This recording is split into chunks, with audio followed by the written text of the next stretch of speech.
In Chapter 6 here, we're going to start our exploration of trigonometric functions.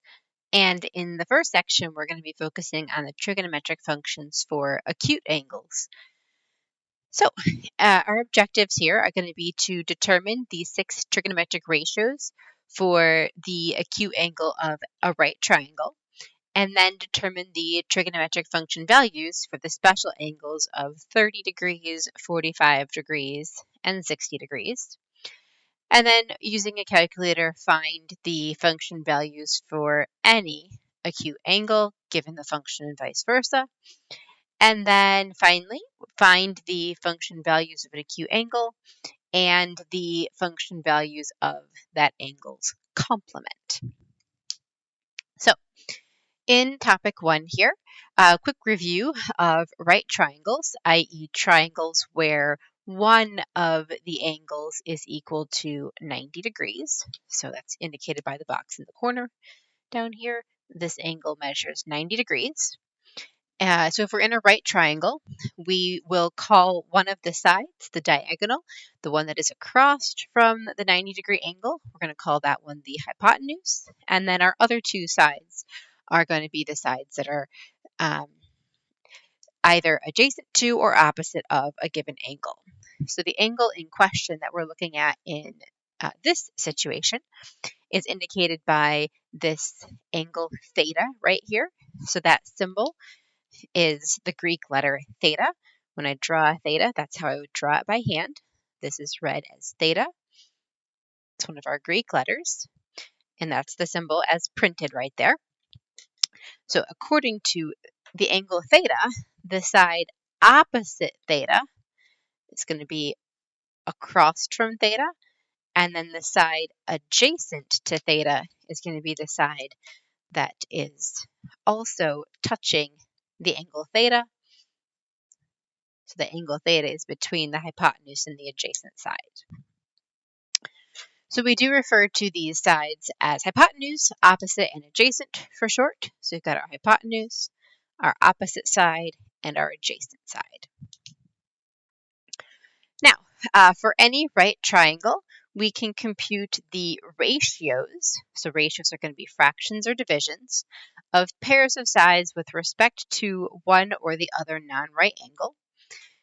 Since these triangles are flat, they're on a plane, we know that both of the non-right angles are going to be acute and that their measure is going to be less than 90 degrees. So if this angle here is theta, we can say the other angle is another Greek letter. Another common Greek letter used for angles is going to be phi. It would be spelled P-H-I, phi. And so according to phi, based on its positioning, this side over here would be the side opposite to phi.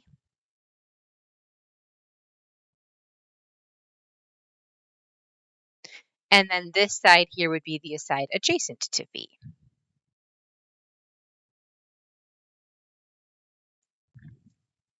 All right. Now, let's define the 6 trigonometric functions. We are going to work on them first with respect to that angle theta. And the angle theta, again, it doesn't matter which angle we're looking at. We just want to make sure the hypotenuse is the only side that stays constant. It's always the hypotenuse. But which side is adjacent and which side is opposite depends on which of the angles we're currently looking at. So for theta, this is opposite, this is adjacent. But for phi, this would now be opposite, this would be adjacent. Okay, so on to our trigonometric functions. We're going to be looking at the angle phi, and the 6 trigonometric functions are as follows. The sine of phi is going to be the ratio of the side opposite divided by the length of the hypotenuse. Sine is abbreviated here as S-I-N, so it is pronounced as sine of the angle, sine of theta. And then cosine, the abbreviation for the word cosine is C-O-S, but the full word is cosine, just in terms of how you would pronounce it. So the cosine of an angle is going to be the side adjacent divided by the hypotenuse. And then the tangent Again, the abbreviation for tangent is tan, but it's read as tangent, which is the full name right here. So tan of theta, or tangent of theta, is going to be the ratio of the side opposite divided by the side adjacent. Okay. Now, these three are considered the primary three. There are 6 trigonometric functions, but these three are the primary three. And I say that because the other 3 functions are the reciprocals of those primary 3. So if I have the sine, which is the side opposite divided by hypotenuse, the cosecant is the reciprocal, so it's the hypotenuse divided by the sine opposite. So this is the cosecant. And the abbreviation for cosecant is CSC. Secant is the opposite, the reciprocal of the cosine function. Instead of adjacent divided by hypotenuse, it's hypotenuse divided by adjacent. SEC is the abbreviation for secant. And then cotan, this is the abbreviation for cotangent.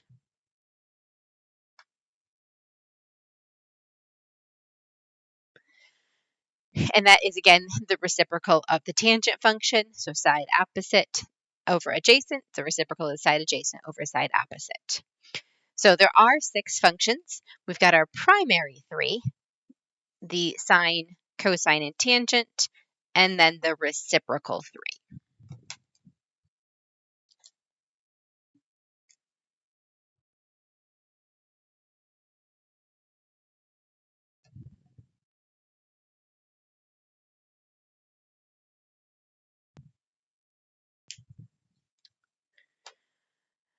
All right. Now, note that the ratios of these functions, that these ratios are functions of the acute input angle. So I get 1 ratio per input angle. So let's find the 6 trigonometric functions for the given angle in each of the following. This angle right here, this is a printed phi. So you saw my handwritten phi on the previous page. This is what a printed phi would look like. If I was to write it, I would typically draw it like this. This is actually a cursive phi. I typically draw my phis cursive because to draw them not cursive, I have difficulty making it look distinct from a 0 or an O. So I typically would write mine in cursive. But whether you're seeing it printed as a phi or handwritten as a phi, these are both the symbol for the angle called phi. It's a Greek letter here. And so we're going to find the sine of phi, cosine of phi, tangent of phi, cosecant, secant, and cotangent of phi. So let's start by labeling our sides here. We see where the right angle is. So it does mean that the side 17 is going to be the hypotenuse. According to the angle phi, the 15 is going to be the side opposite of the angle phi. And the side 8 right here is going to be the side that is adjacent to the angle phi. So according to phi, we have our opposite, our adjacent, and our hypotenuse. The sine of phi is the ratio of the side opposite divided by the hypotenuse. So the side opposite, that's 15, divided by the hypotenuse, that is 17. So the sine of phi is the fraction 15/17. The cosine of phi, that's going to be the, again, side adjacent divided by the hypotenuse. For the angle phi, the side adjacent is 8, and the hypotenuse is 17. So the cosine of phi is the fraction 8/17. The tangent of phi, that's going to be the side opposite divided by the side adjacent. The side opposite is 15 divided by the side adjacent, which is 8. So I found my primary 3, sine, cosine, and tangent. Now I need to find the secondary 3, cosecant, secant, and cotangent. So if you remember from the previous page, sine and cosecant are reciprocals. So if I know that the sine of phi is 15/17, I know that the cosecant of phi is 17 over 15. Or I could look back at my triangle and find the hypotenuse divided by the opposite and say the hypotenuse is 17 divided by the opposite, which is 15. Okay.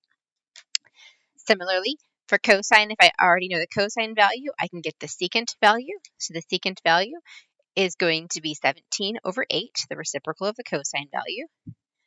And then last, if I already know the tangent value, I can get the cotangent value from the reciprocal function. So the tangent is 15/8, so the cotangent must then be 8/15. Okay.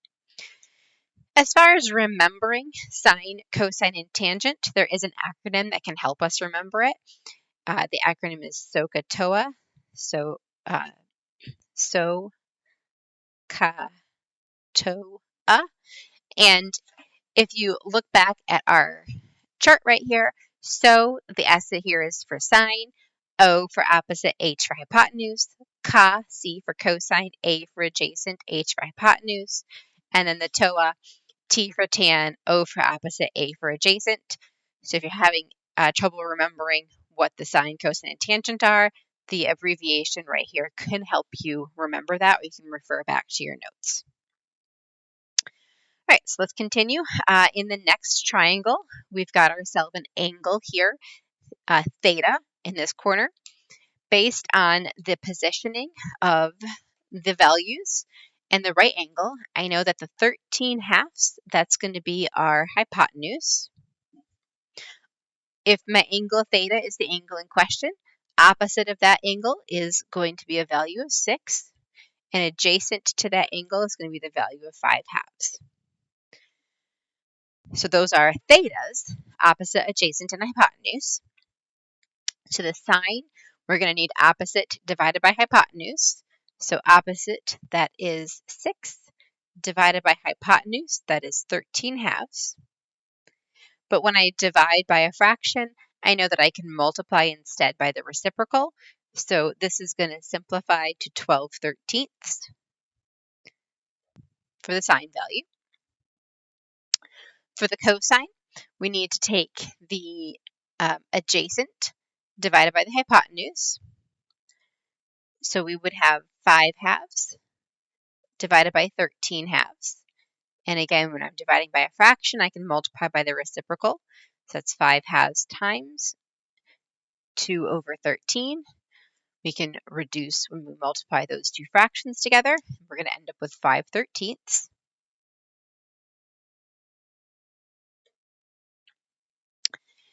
The tangent would be opposite over adjacent. So the opposite, that's 6, divided by the adjacent, that's 5/2. That's the same thing as 6 times 2 over 5. So that's going to be 12 over 5. And we can see how it's definitely going to be convenient for us to do the cosecant, secant, and cotangent from the sine, cosine, and tangent values, because these fractions are right here for our answer are already simplified, and that's going to be more convenient than having to recreate and resimplify the ratios. So for sine, we know the sine value simplified as 12/13, so the cosecant must simplify as 13/12. We know the cosine was 5/13, so that means the secant must be 13/5. And we know the tangent simplified as 12/5, so the cotangent must be 5/12. Just to take one of these and look at it without the reciprocal identity, if I look at the cotangent, I know that cotangent is supposed to be side adjacent divided by side opposite. So side adjacent, that is 5 over 2, divided by side opposite, that's 6. So if I was to work on this one first, I would have 5 over 2 times 1 over 6, which does come out as 5 over 12. It's absolutely possible to find the cosecant, secant, and cotangent first, and then use those backwards to find sine, cosine, and tangent. Doesn't matter which of the three you find first. Typically, we do find the first three, but you could find in reverse as well. If you knew the cotangent value, you could flip that back to get the tangent value. Just checked this one was true from the original definition as the reciprocal of tangent.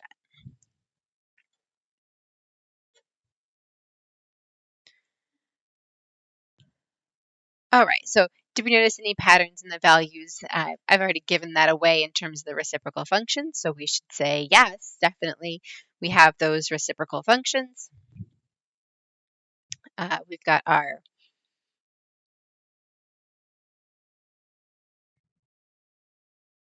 and they're mentioned down here, the reciprocal functions. So just to reiterate those, cosecant is the same thing as 1 over sine. It's the reciprocal of the sine function. Secant, as we said before, that is the reciprocal of the cosine function, 1 over the cosine function. And again, cotangent, as we said, is the reciprocal of the tangent function. So if I know the first 3 functions, I can certainly get the other 3, all 6 of the functions. Now, just a warning on notation. Reciprocal, it is flipping the fraction or dividing the fraction by 1, but it is not the same thing as a negative 1 power. Or this negative 1, I should say right here, is not a negative 1 power. This is an indicator of an inverse function. So just a note on this is notation for the inverse. It is not the same thing as the reciprocal function. So if you do see that notation, keep in mind that when you have that negative 1 in the corner, it is indicating the inverse function. It is not indicating a reciprocal function. The reciprocal functions have their own names. Cosecant, secant, and cotangent. They don't use the negative 1. They are not the same thing as the inverse function, which we'll be talking about a little later. Okay. Topic 2. The 6 functions are related. So, since any trig function for an acute angle is in a right triangle, we can always use deduction to find the other acute angle and the third side. So we'll be able to solve our triangles. Use this information along with a diagram to state the remaining trig functions for this angle. This is the Greek letter beta here. We use Greek letters for angles just to make sure that we can keep track of what's an angle and what's a side. So we're using the letter beta. And I can make a right triangle. This is the angle that I've drawn as the right angle. And let me say that this right here is the angle called beta. Now, if I say that that's the angle beta, then I can fill in the rest of this triangle because I know for the ratio of sine is the ratio of opposite divided by hypotenuse. So if that's my angle beta, the side opposite of that must have measure 6, and the hypotenuse must have measure 7. I can figure out the measure of the other side using the Pythagorean theorem. So let's call it x for now. So that x value, x squared plus 6 squared, so 8 squared plus b squared equals c squared, which is 7. 7 squared there. So I'm looking for the missing side, x squared plus 36 equals 49. We're going to need to subtract the 36 from both sides. 49 minus 36 is 13. So x squared would be equal to 13, which means x would be equal to either positive or negative 13. Now, in a little while, we will talk about the negative, but for right now, we are going to assume that our side length is positive. It is possible to have negative side lengths if we position our triangle on an XY grid in such a way that one of the coordinates is negative, but that's not yet something we're talking about. That'll come up in a little bit. So we're going to assume for right now that we're working with only positive side lengths. So we're going to say that's the positive square root of 13. All right. So I know that the sine of beta is 6/7. That's the one I was given. Now that I know the missing side length, I can figure out the cosine of that angle beta. The cosine of the angle beta, let's label these. We have our hypotenuse, we have our opposite, and we have our adjacent. All right, so if the adjacent is square root of 13, the hypotenuse is 7. The cosine of beta is going to be the square root of 13 over 7. The tangent of beta, tangent is going to be opposite divided by adjacent. So that's going to be 6 divided by the square root of 13. And then we'll need the cosecant of beta. That's the reciprocal of sine. So that's going to be 7/6. We'll need the secant of beta. That's the reciprocal of cosine. That's going to be 7 over the square root of 13. And we'll need the cotangent of beta. The tangent was 6 over square root of 13, so the cotangent is going to be square root of 13 over 6. So the goal was to find the missing side lengths and state the remaining trigonometric ratios. This is the one that I was given. That's why it was above the line right here. The remaining 5 trigonometric ratios, we were able to compute those as soon as we knew what our missing side was. Notice that one of them, the cosecant, we didn't even need to know the missing side for. We already knew that one based on the fact that it was the reciprocal of the sine function. Okay, so let's look at example 3. We want to verify the previous idea by computing the trigonometric ratios for the following pair of similar triangles. Okay, so I've got angles alpha and beta right here.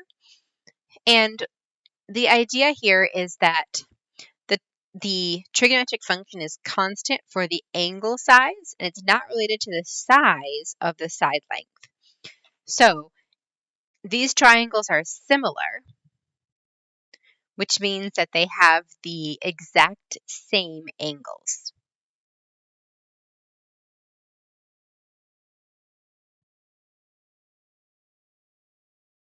Or I shouldn't say equal because it sounds like all of them are equal in the triangle, but they are all the same as each other, right? They're all the same.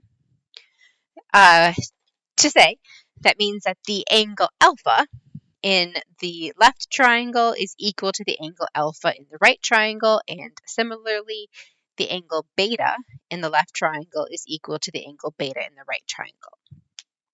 We want to verify this idea by computing the ratios for the following pairs of triangles.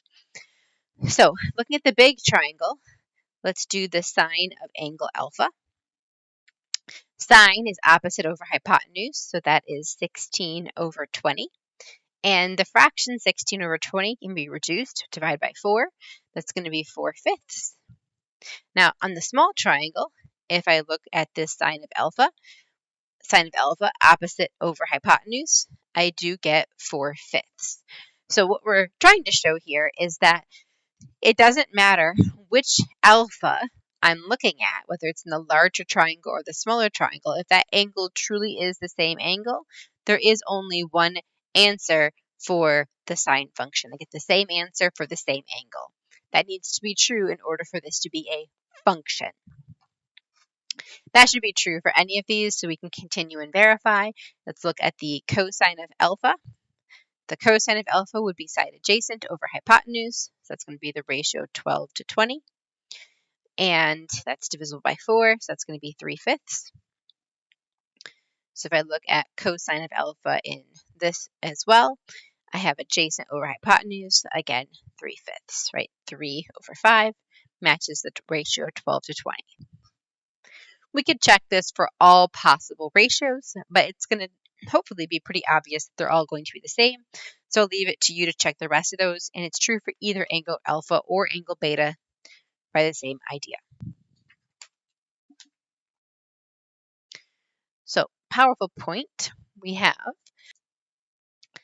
that any trig function for an acute angle is a specific value, i.e. the ratio of the two sides is a particular number, and all similar triangles have the same trigonometric ratios for their corresponding angles. This means that trigonometric ratios are functions.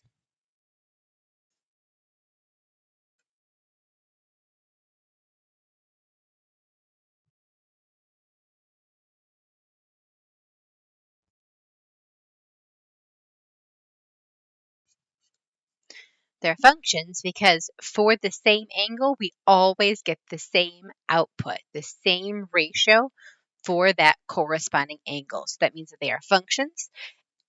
And the unique input gives you exactly one distinct and unique output. All right, in this diagram, we're just showing a pair of similar triangles right here. The larger triangle and the smaller triangle are similar because they share an angle. We call this angle theta.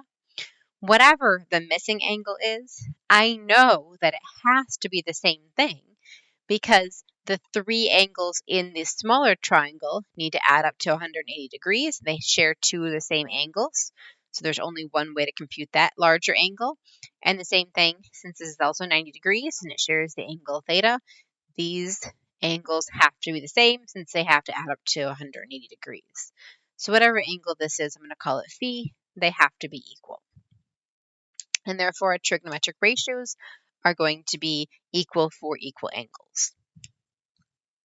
All right, topic 3, we're going to look now at our special angles, function values for the special angles of 30 degrees, 45 degrees, and 60 degrees. We're going to construct a 45, 45, 90 triangle and compute the ratios for 45 degrees. If it's a 45, 45, 90, we know that that adds up to 180 degrees. But we also know that two of the angles are going to be the same. So if two of the angles in the triangle are the same, our triangle is going to be isosceles. So let me try to draw a triangle where the two side lengths are exactly the same length. And we've got our hypotenuse here. So this is going to be my 90 degrees. This is going to be one angle whose measure is 45 degrees. This is going to be the other angle whose measure is 45 degrees. Now, if these two sides have the same length, let's call that length x. They have the exact same length. I'm able to use the Pythagorean theorem to find out how long the hypotenuse needs to be. So x squared plus x squared would be equal to c squared, the hypotenuse. So 2x squared would be equal to c squared. And if I take the square root of both sides, the square root of 2x squared is equal to the square root of c squared. It's going to give me the c by itself. And I'm going to end up with square root of 2x for c. So c has got to be equal to the square root of 2 times x. I can't simplify the square root of 2, but the square root of x squared does come out as x. Okay, so that's just using the fact that this triangle right here is going to have to be isosceles. If two of the angles are equal, then that means two of the sides need to be of equal length also. So let's get the trig ratios. So I'm going to focus on one of my 45 degree angles. Doesn't matter which, because the side opposite 45 is x, and the side opposite this 45 is also x. So it doesn't matter which of these two I look at. So I'm going to just say I'm going to look at the bottom one, okay? Just to give myself an angle to focus on. We're looking at this 45 degree angle. So the sine of 45 degrees is going to be opposite divided by hypotenuse. So that's x divided by square root of 2x. That comes out, since the x is reduced, to be 1 over the square root of 2. Now, we often don't rationalize. In the case of example 2, there was no need to rationalize the square root of 13 in the denominator. We just left things alone if there's a square root in the denominator for angles that are not some of the special angles. However, for these special angles, the 30, 45, and 60, we are going to rationalize these. It's an old tradition to rationalize for these special roots. So we're going to go ahead and do that. I'm going to multiply by square root of 2 on top and bottom to rationalize. And this will come out as square root of 2 over square root of 2 times square root of 2 is square root of 4, which is 2.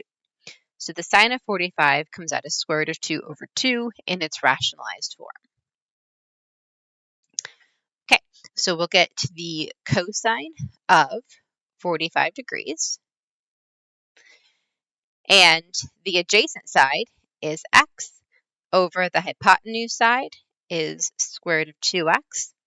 I end up with reducing the x's, 1 over square root of 2 again, which rationalizes similarly to square root of 2 over 2. So the sine value of 45 and the cosine value of 45 are equal. They're both root 2 over 2 because both the opposite and the adjacent sides are equal. Let's look at the tangent.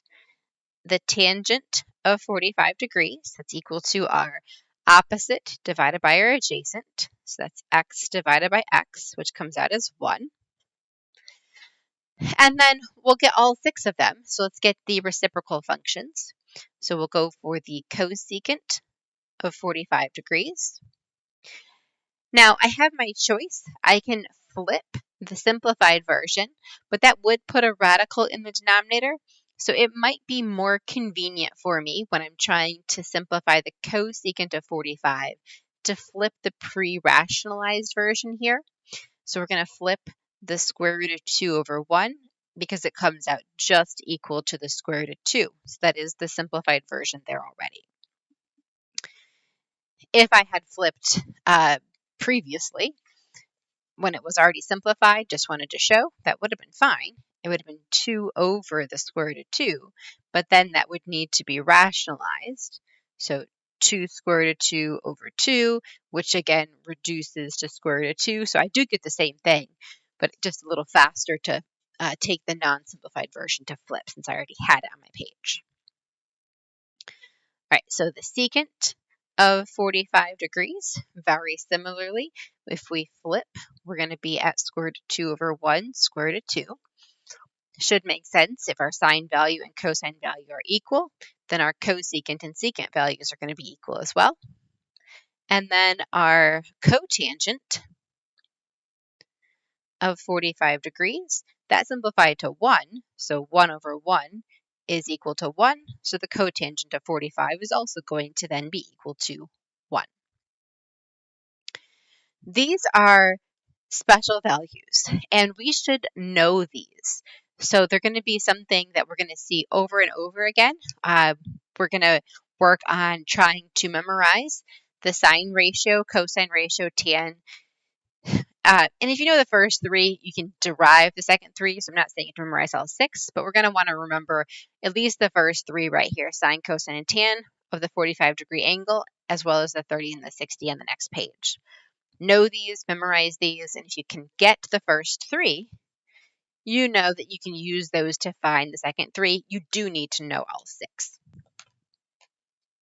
Okay, so let's go on to the next type of triangle. This one's going to be a 30, 60, 90. So a 30, 60, 90 triangle comes from the other special kind of triangle. We had our isosceles, where 2 angles and 2 sides were equal. This one actually comes from an equilateral. But an equilateral triangle is a triangle where all of the angles and all of the sides are equal. So I'd have side x, side x, side x. And every angle in this would equal 60 degrees because 180 divided by 3 is 60. Now, the problem with this picture is that this triangle is not a right triangle. So we're just going to drop down a vertical line right here, making it a right triangle. And that's going to bisect this angle, making this 30 degrees. So the triangle that we actually look at here for a 30, 60, 90 is half of an equilateral triangle. So we've got our 60 degrees, our 30 degrees, and our 90 degrees. So this side length here is x from the original shape. The side length on the bottom, since we bisected this, it's half of x. And then the side length over here is not yet known. I need to figure out how long that vertical sidebar is going to be. So I'm going to call that b, and I'll have a squared, which is 1/2 x squared, plus b squared equals the hypotenuse here is x, so x squared. When you square a half, we get a fourth, so that's 1/4 x squared, plus b squared equals x squared. We're going to subtract that over. B squared would be equal to 1 minus 1/4, which is 3/4 x squared. And then we're going to square root both sides. So b is equal to plus and minus the square root of 3 over the square root of 4, which is 2, square root of x squared, which is x. We are going to select the positive because, again, we're going to deal with the negative radicals later. So select the positive. So this side has length square root of 3 over 2x. Okay, so we need to work out the sine and cosine and tangent of both of these angles, since there is a 30-degree and a 60-degree. So let's focus. I'm going to separate my page right here. Let's focus on the 30-degree angle first. So sine of 30 degrees. 30-degree angle, its opposite would be the half x over the hypotenuse, which is x. 1/2 x divided by x simplifies to 1/2.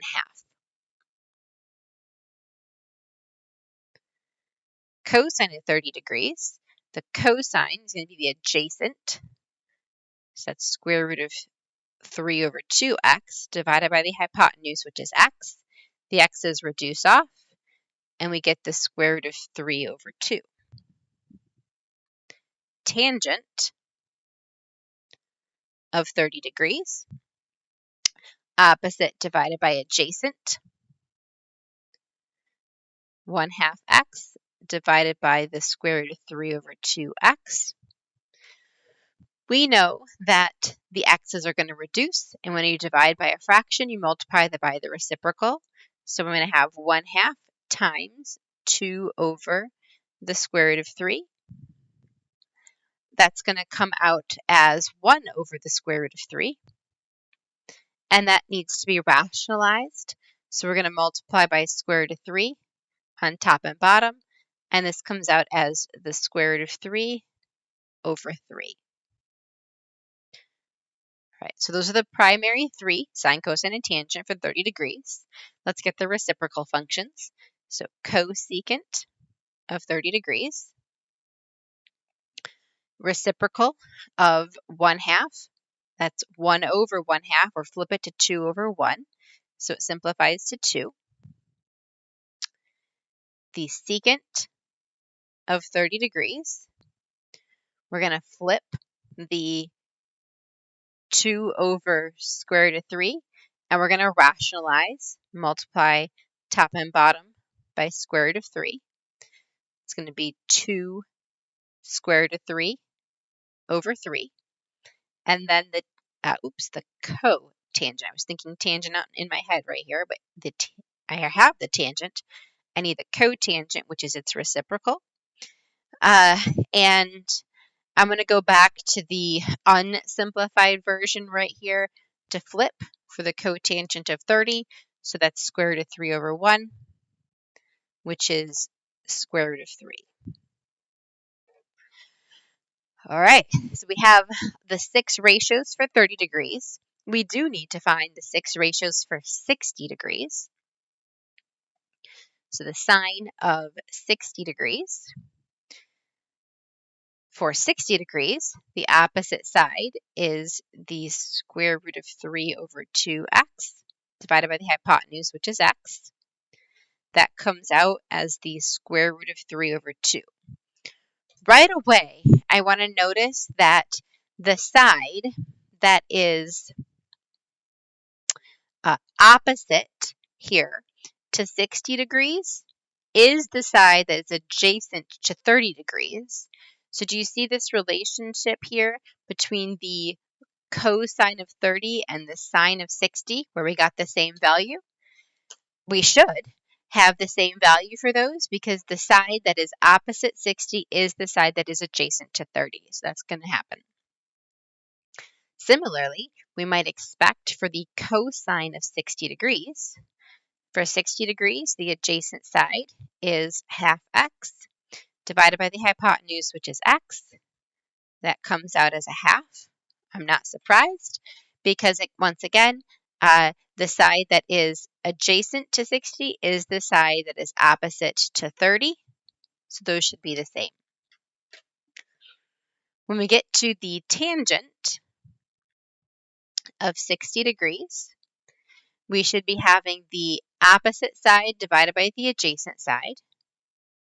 So square root of 3 over 2x divided by half x. The x's reduce. I'm going to need to do square root of 3 over 2 times the reciprocal, 2 over 1. And that's going to come out, reducing the 2's, as the square root of 3. On this one, it's not the same thing as the tangent, but it is the same thing as the cotangent. So the tangent of 60 is equal to the cotangent of 30 degrees. Because again, opposite over adjacent, when those flip, that's the same as the reciprocal. So there's a relation between those. Okay, continuing, let's go ahead and get the cosecant of 60 degrees. That's our reciprocal of the sine. I already know from doing it before that the reciprocal of square root of 3 over 2 is going to come out as 2 square root of 3 over 3. So similarly, the cosecant of 60 matches up with the secant of 30. And the secant of 60 degrees, that's the reciprocal of 1/2. That's going to be 2.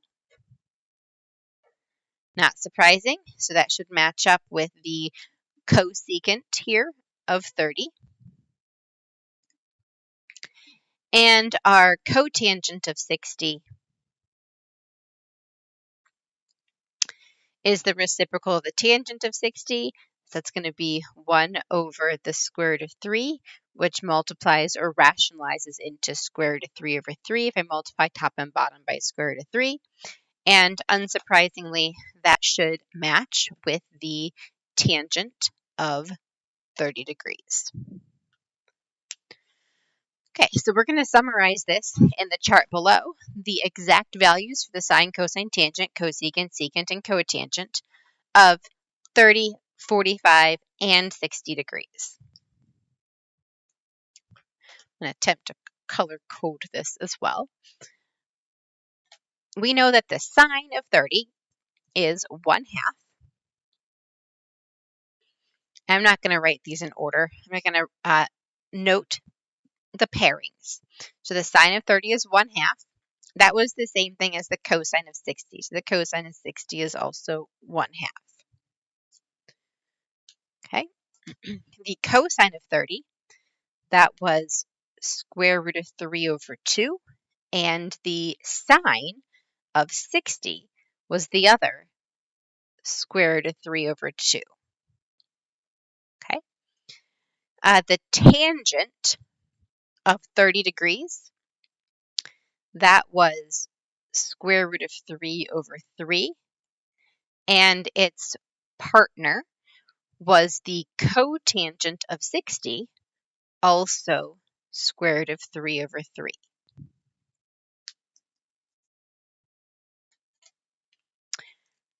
Similarly, the tangent of 60 had come out as the square root of 3, and that was matched up with the cotangent of 60, which was the other square root of 3. I'm going to run out of colors in my color coding here, so I'm going to overlap colors on the sine and cosecant here. So the sine of 30 was 1/2, so that means the cosecant of 30, remember, was 2. And that was going to match up with the secant of 60, which was also 2. And then the secant of 30, that was our 2 square root of 3 over 3. That matched up with the cosecant of 60, also 2 square root of 3 over 3. So a little color coding on there just to see the pattern between the sine cosine of 30 and 60. 30 and 60 have that pattern because they're in the same triangle. For 45, that was not the case if you look back on your previous page. For 45, both the sine and the cosine were the same. These were both square root of 2 over 2 because the triangle is the same. Both corners of the triangle are the same. Then the tangent of 45, that was 1, and that matched up with our cotangent, which was also 1. And the cosecant of 45, that was the square root of 2. That's the reciprocal of root 2 over 2. So the secant paired up with that as well and was also the square root of 2.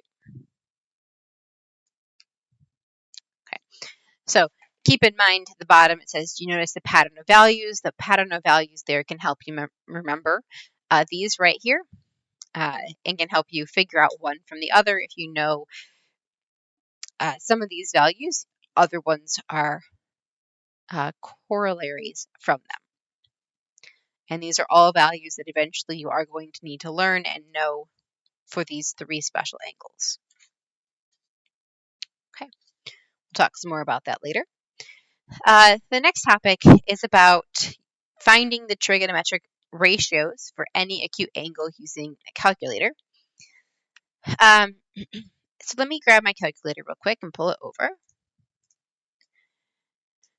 One of the things that you're going to need to know, first of all, is in your graph settings, the default in the Desmos calculator is in radian measure, which we're going to get to very soon, but it's not in this first section.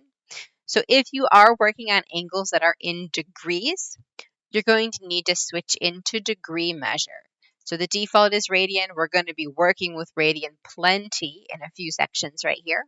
So then we'll be working in that mode. But for right now, you need to just be aware of what mode the calculator is in and switch into degree mode in order to use degrees. So I'm going to go into degree mode here and then minimize my graph settings.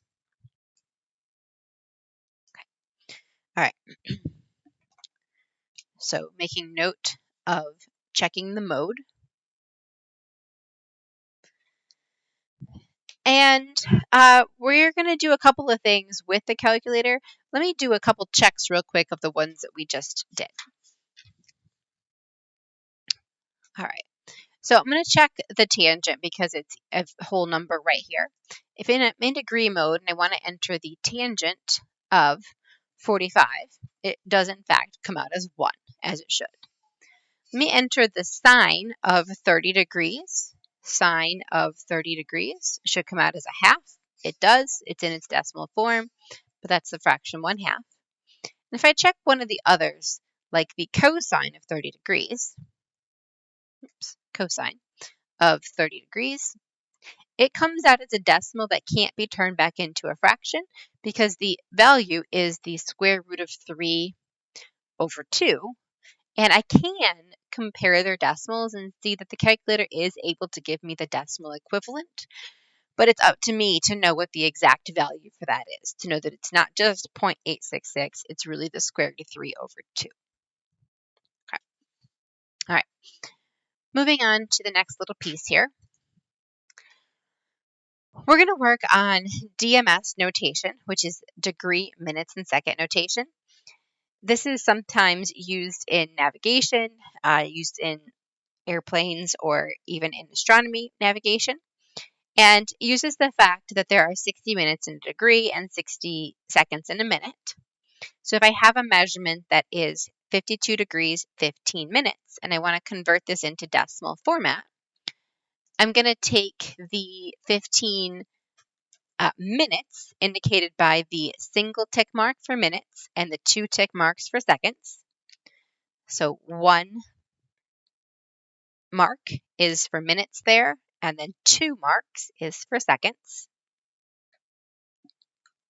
Okay, I'm going to divide this by 60, and then, lost my pen, I can write this as a decimal. So this would be 52.2 0.25 degrees. Add the 52 to the 0.25, it's 52.25 degrees. Okay, let's convert the next one. Let me shrink this up. I'm going to convert the 34 seconds first into minutes by dividing it by 60. So the 34 seconds is 0.5667 of a minute. If I add that to the 11 minutes, this would now be 76 degrees and 11.567 minutes. So that value, 11.567 minutes, needs to be divided by 60 again to convert into degrees. Just going to recap what I was doing there. We're going to take our number of seconds, divide it by 60 to get the fractional number of minutes, add that to the whole number amount of minutes, and then divide by 60 again just to convert to degrees. So this comes out as 76.193 approximately degrees. Okay. One of the reasons I would need to convert from DMS into decimal degrees is because the calculator is going to be able to input things in decimal degrees, not in DMS. But I also can convert backwards if I needed to for navigational purposes. So if I have 20.14 degrees, that is going to be 20 whole degrees. And the 0.14, I can multiply by 60 to figure out how many minutes. So it's a full 8 minutes, or let me write 8.4 minutes, but I'm going to think about seconds there as well. So that's 20 degrees, 8 whole minutes, and then the 0.4, I can multiply by 60 again to convert to seconds. 24 seconds. So that would be the simplest notation for this one in DMS. I don't want to say 8.4 minutes when I could say 8 minutes and 24 seconds. Let's try that again. This one does not have any full degrees. So it's going to be 0 degrees.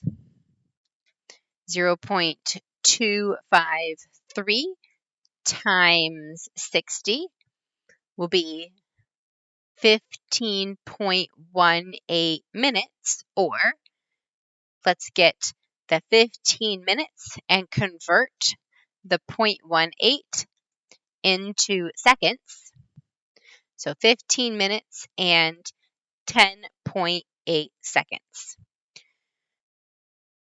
We'll leave our seconds in decimal notation if necessary because there's not another smaller unit to convert that down into.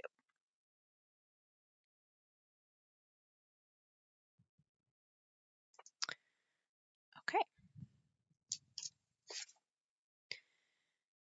Now we're going to use the calculator to do some trig values for each of these. So I need to make sure I'm in degree mode again, which I got out of accidentally there. So let's do the cotangent of 17 degrees. Since it's not one of my special angles, a 30, 60, or 45, I don't have a way of doing it by hand. So instead, I'm going to do the cotangent of 17. Let me make sure one more time that I'm in degree measure. I'm in degrees. I'm just going to type in cotangent.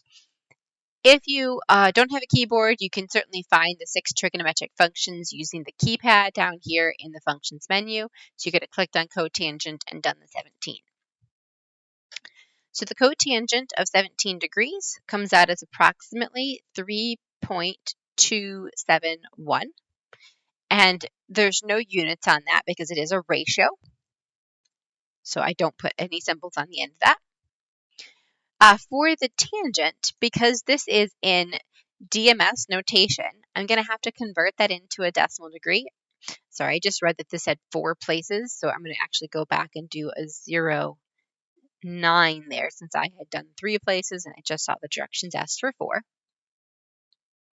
I want to do the tangent, but I need to first take the angle and convert it into degrees.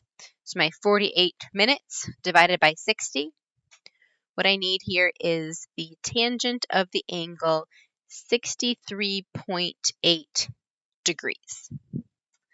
So the tangent of 63.8, oops, that was supposed to be a 6, 63.8 degrees is approximately 2.0323 if we round to 4 places. Again, that's not a 30, 45, or 60, so I'm not able to evaluate it exactly. I'm going to use a calculator to compute the ratio.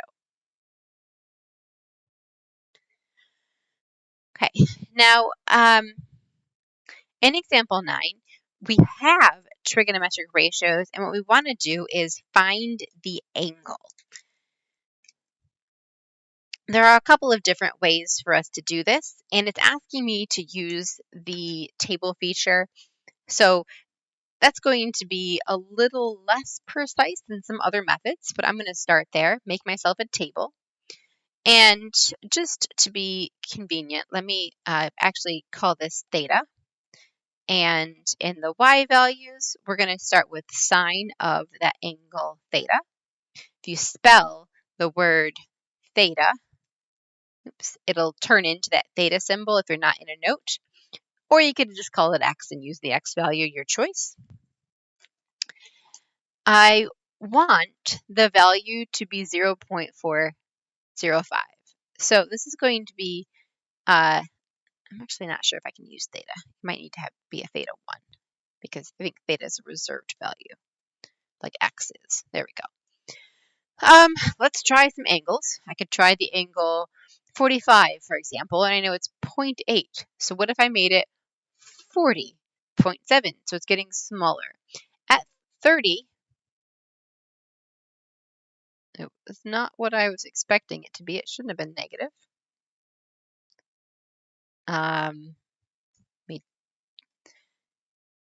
Hold on. Let me make sure I didn't get into radians on accident. I did, darn it. There we go. I know, gotta keep checking that. I know the side of 30 was supposed to be 0.5. So when I got something different, I noticed that I must not have been in degree measure. What happened was I made a new graph, and every time I make a new graph, it's going to put me back into the default. I just got to keep checking that I'm in radians or degrees. I need to be in degrees right now. All right. This is a good starting place because I want to be smaller than that. So let me try 20. 20 is too small. 25, too big. 22, too small. I think I said 25 was too big. Yep. So 24, we're getting there. That's a little big. So 23.5, 23.7. It's kind of close. So 23.6. It says to the nearest tenth of a degree. So I think we're closest at 23.6. So this was a really awkward way of doing this. But I was asked to use the table. So I started here, and I'm going to show you now a different way to do this. Actually, 2 different ways to do this. One of the ways would be to consider sine as a function. So let me clear this, go back into degrees.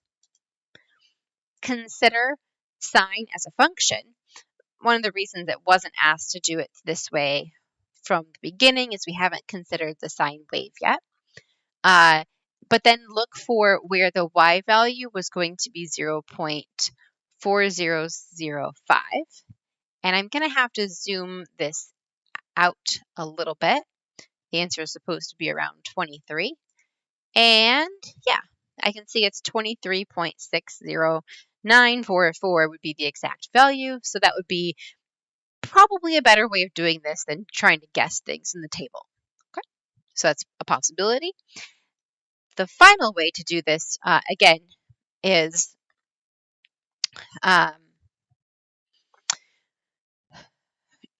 the arcsine function, it's getting into the next chapter, but we'll take a look at this anyway. In the functions menu, I've got my 3 trig functions, and then I have their inverses. So if I apply the inverse sign of the 0.4005, I get to that same value of about 23.609, or approximately 23.6 for my angle. So there's lots of different ways to have done this. Okay. Now, I'm going to use the inverse function over here. Let me just write down what I've done, and that's going to help us just shorten this process right here.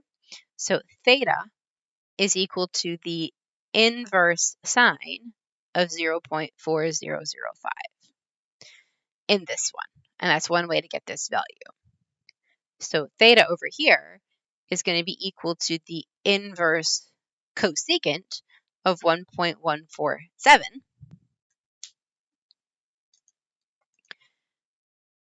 So the inverse cosecant of 1.147 comes out to approximately 60.7 degrees if we're rounding to the nearest tenth of a degree. I can use a table feature to guess, but it's more efficient to use the inverse function if we're comfortable using that notation. So we can also compute angles from trigonometric ratios using the inverse trigonometric function as we met here. This is essentially doing the same thing as we did in number 9 with that table up there. I want to talk just a little more about inverse trigonometric function notation because there are 2. So one thing to note is that the arcsine of x is equal to arcsine of x. Inverse function is also called the arc functions. These are 2 ways to say the same thing. Okay, 2 ways to write the same function.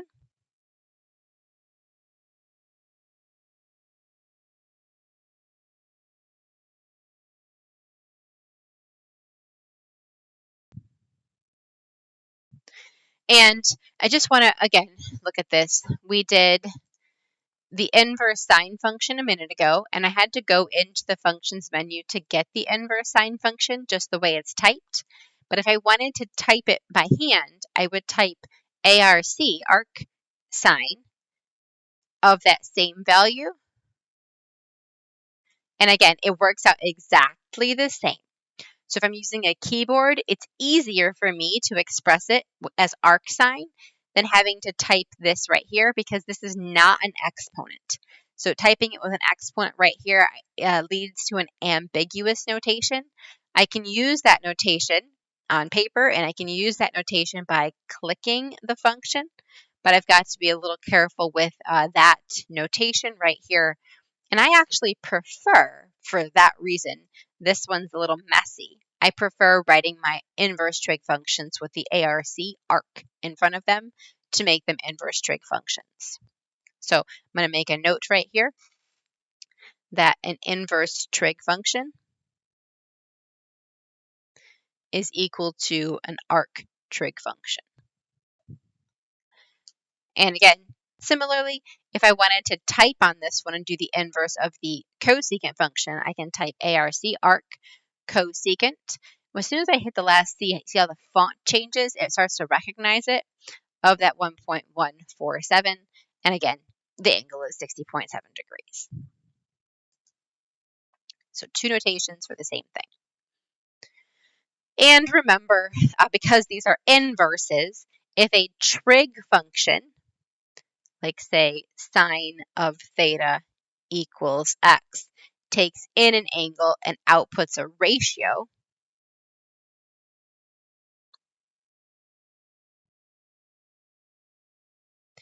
then the arcsine function is going to input a ratio and output an angle.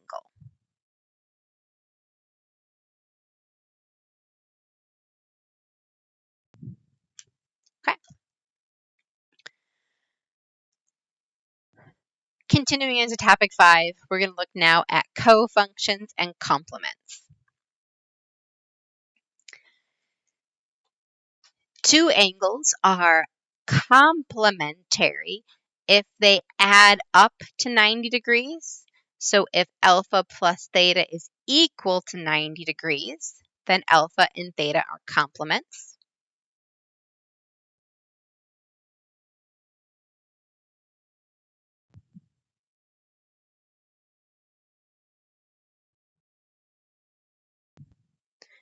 And two angles are supplementary if those angles add up to 180 degrees.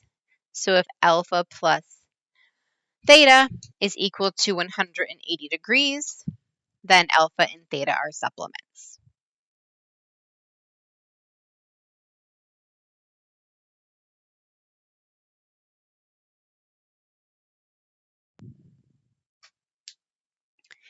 In a right triangle,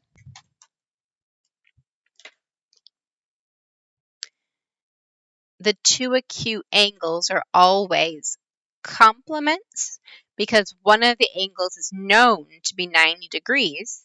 So an entire triangle has 180 degrees, but if you already know 90 of them, the other two angles must add up to 90 degrees.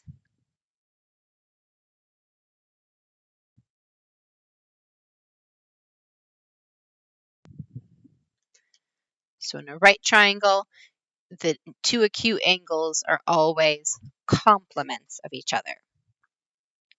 Therefore, we can consider pairs of trigonometric functions to be co-functions of each other. So co-function identities. In this case, we're looking at theta and 90 minus theta.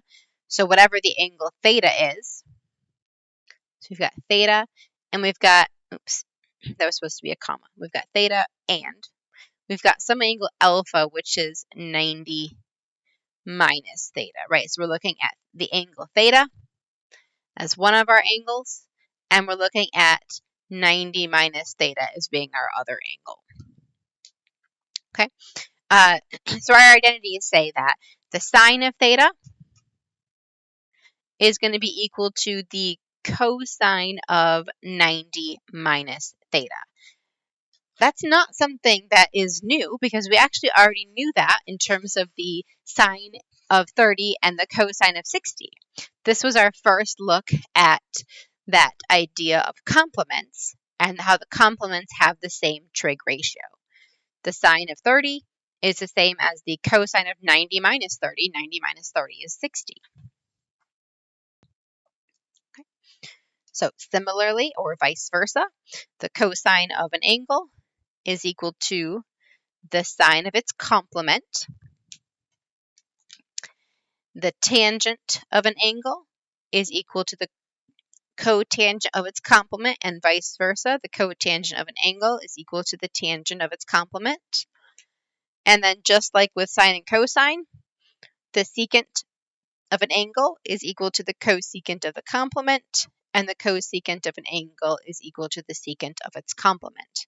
We said those exact same things with our 30 and our 60s.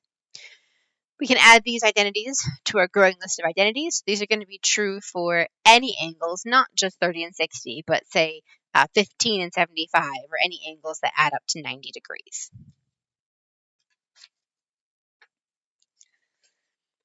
Using cofunctions and reciprocal identities complete the following. Okay, so I'm going to note first that 90 degrees minus 20 degrees would be equal to 70 degrees. So that means that cosine of 20 and 70 are complements, right?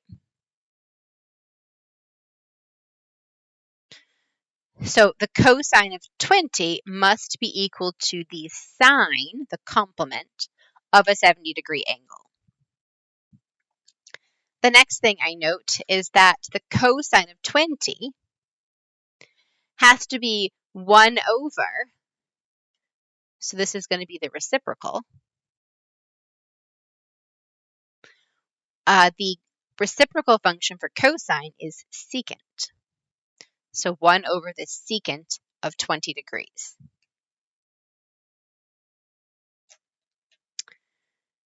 Okay, so for the next one, tangent of 52, 90 degrees minus 52 degrees is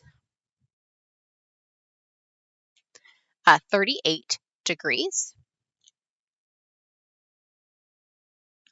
So the tangent of 52 is going to be equal to the cotangent of 38 because these are complements.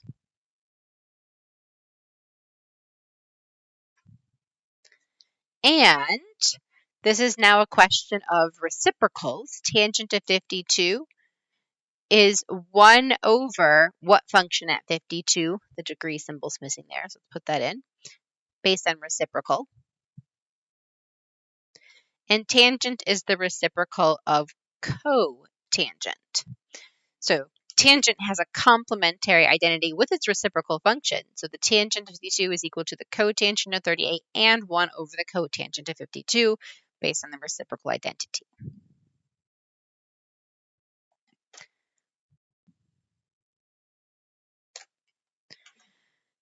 All right. Given the following, compute all 6 trigonometric functions of the angle 25 degrees rounded to 4 places. Note that 90 minus 65 is 25, I hope. Let's see. Yep, 25 degrees. So these angles are going to be complements.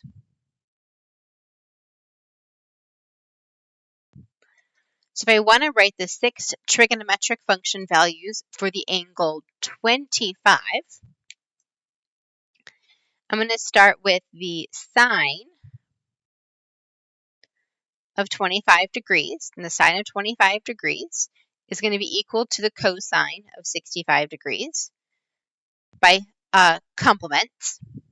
So it's going to be equal to the 0.4226. And the cosine of 25 degrees is going to be equal to the sine of 65 degrees by, again, the idea of complements. So this is the 0.9063. From there, I can use reciprocals to get the cosecant of 25 degrees and the secant of 25 degrees.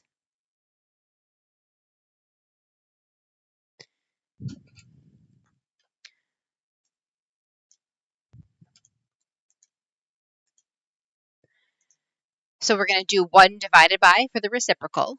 1 divided by 0.4226.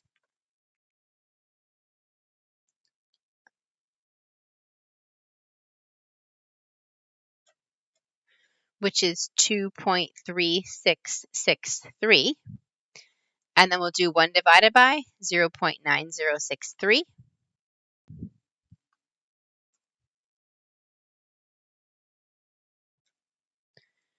Which gives us about 1.1034. And finally, we need to know the tangent and the cotangent. To figure out the tangent and the cotangent, remember that the sine of an angle is equal to the opposite divided by the hypotenuse, and the cosine of an angle is equal to the adjacent divided by the hypotenuse. So the tangent, which is equal to the opposite divided by the adjacent, could be found by dividing these two. So for example, if you take the opposite divided by the hypotenuse and you divide it by the adjacent over the hypotenuse, the second one is going to flip when you do the division.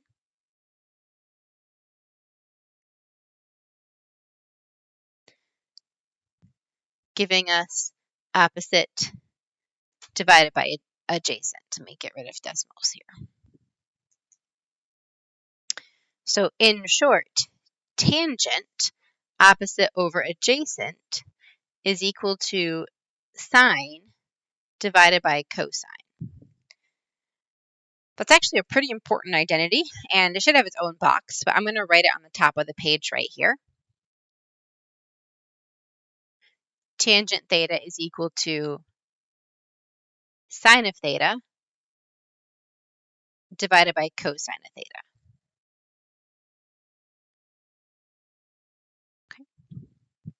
That's also why way back in the beginning of our notes, when we were talking about our initial trig functions, where there were 6 functions, and we said that we really needed to know the primary 3, sine, cosine, I highlighted those in blue, and the tangent I made pink, because if you know sine and cosine, those are the true 2 unique functions. If you know sine and cosine, you can figure out tangent. So I'm going to rewrite that note down here as well, that the tangent of theta is equal to the sine of theta divided by the cosine of theta. So I really do just need to know sine and cosine in order to be able to come up with any of the others. If I know the sine value and the cosine value, I can get the tangent value, I can get the cosecant, secant, and cotangent values from those other values.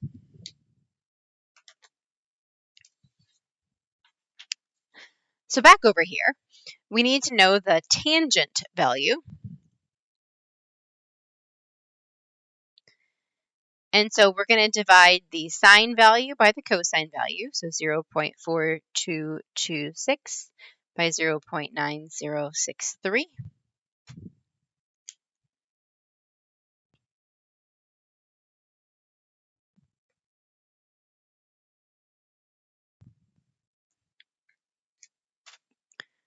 .4663,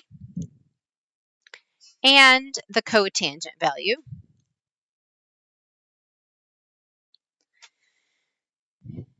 So I'm going to divide these in the other order for the reciprocal.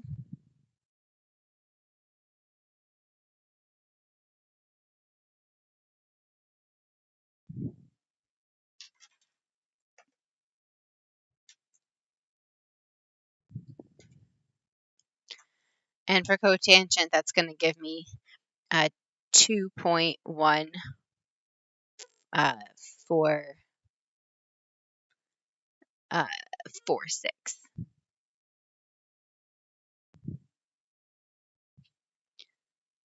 Okay.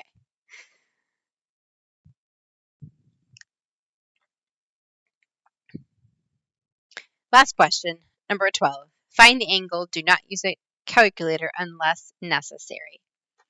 Sine of theta is equal to 1/2. When I see 1/2, I recognize this as coming from a special triangle. Come back to that.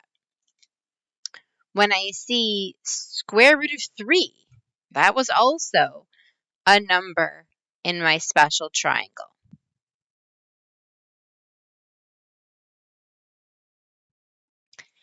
And so was square root of 2. That was a number that had come up in my special triangles. Let's find our special triangles. They were back a few pages. So I remembered that in the trigonometric ratios for the special angles with our 30, 45, and 60, I remembered having numbers like 1/2, square root of 3, and I thought I remembered square root of 2, and it should be there somewhere. Hang on. Oh yeah, it's right here in the middle. I just couldn't see it for a second. Square root of 2, also one of my special numbers. So yes, all 3 of these are special numbers. But 0.75, or even in its fraction form, I know that's the fraction 3/4, that's not special. So 0.75 or 3/4, even in its fraction form, that's not one of the things in my special triangle. So I'm just going to make a note, it's not special. Okay, so back to the first one. Find the angle whose sine value is a half. So a half is the sine value for the angle 30. So this angle would be 30 degrees. And I know that from my chart and my special triangle. Find the angle whose tangent is the square root of 3. That's the angle 60 degrees, where the tangent is the square root of 3. That's the angle 60 degrees. And find the angle where the secant is square root of 2. The secant is square root of 2 for the angle 45 degrees.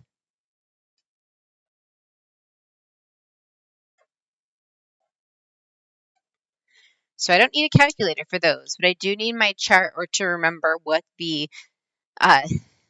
which angles, first of all, are special angles, and then what trig ratio corresponds to which angle. This one, though, is not a special angle, so in order to determine that angle, I'm going to need to solve for the either inverse cosine of 0.75, or I can choose to write that in the alternate notation, arc cosine of 0.75. So it doesn't matter which of those I choose to enter. Let's make sure our calculator is still in degree measure.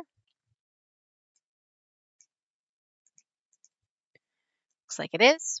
I'm going to enter arc cosine of 0.75, and our angle is approximately 41.4096 degrees.